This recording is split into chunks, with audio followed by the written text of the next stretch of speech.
Battle of Olympus, made in 1988. I was 6 in 1988. Wow, look at all those pixels. Good use of colours here in that title, and the Greek structure is interesting, with some sort of perspective going on there. The water is shimmering and some effort has gone into this title screen. We do have a lot of business-like text here, kinda ruins the vibe. I put great importance into a title screen. A lot of games had a naming screen. They were all quite similar. I always liked the ability to name my character. I would just use DEF. I have been naming myself that since I was knee-high. Fun fact, my brother would always name himself ABC. What does that say about us? So we have this world map, or overmap. I thought it was a stage select at first, but no, it just shows the player where they are. I guess it tries to give perspective to the player. I have to say, it's confusing at first, and it is also confusing at second and third too. But I'm easily confused, so there's nothing new there. We are starting here in Acadia. It seems to be a law that you start an adventure game in an area that is very green. You go into a room and there is no music transition. Well, normally there isn't, but I really wish there was one, just to break the monotony. Even muting the music while going into the room would be nice. There are NPCs to talk to, and it really feels like the adventure is starting. However, there are way too many NPCs to talk to. It actually doesn't seem to end. It's overwhelming, because they all have information to give. It becomes white noise after a while. It's best to have a pen and paper ready so you can write a quest log for yourself. In fact, that is a great idea and could be quite fun, writing down notes.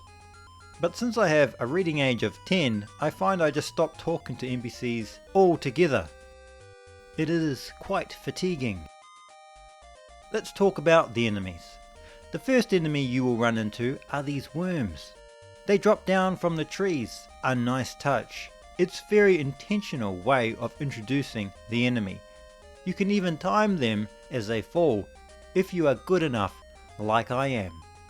The controls are very good in this game. I won't complete this game, not because I don't want to. I probably will get stuck. That's what made these games last you more than an afternoon. You have to build your skill over time. Okay, the second area is called Attica.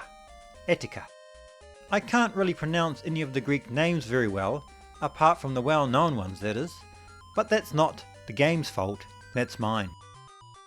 I really like the colours used in this game. The NES didn't have a very inspiring colour palette. In fact, it still doesn't. You can still develop games using the NES platform, and the colour palette I hear is a struggle, so this game is doing really well in that department.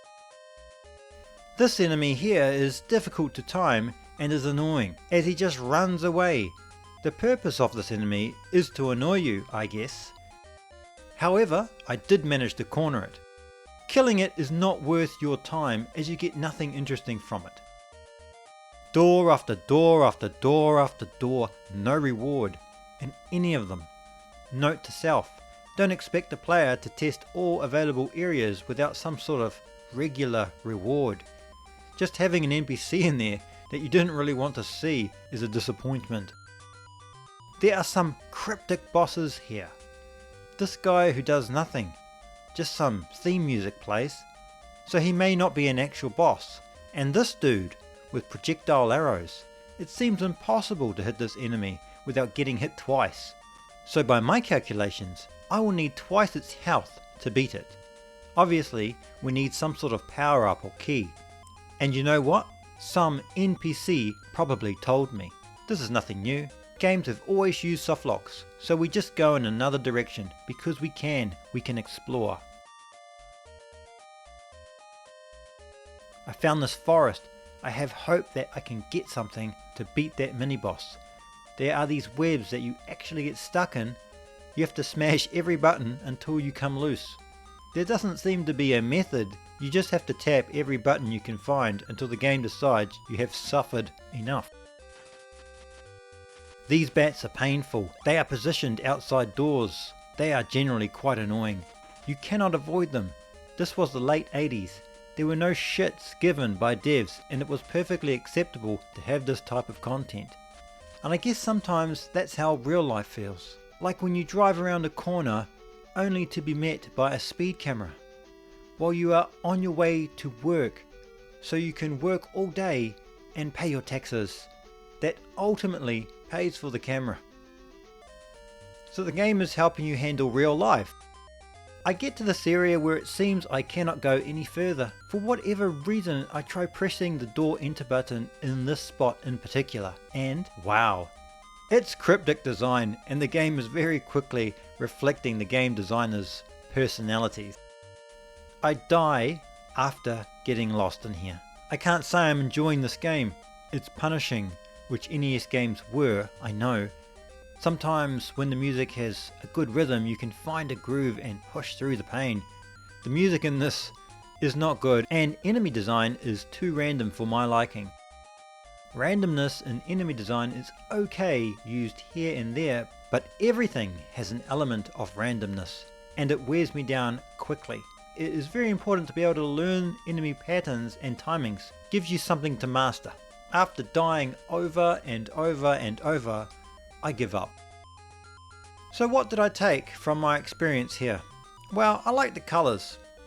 Better than some of Nintendo's in-house games. The movement is good, and I like the adventure theme. It would be much better to play with pen and paper, taking notes and drawing maps. In retrospect, I wish I'd done that. In fact, I might start doing that from now on this channel, just to give these games a better go. There is not much I can take from this game. It is, however, teaching me what not to do. I'm sure this was a good game in its day. I don't think it's terrible. I want to play through and beat it. It has the right theme for it. It's not the game's fault that I can't do that. This was made in a different era. When I was younger, I could beat games like this because I had not much else to do.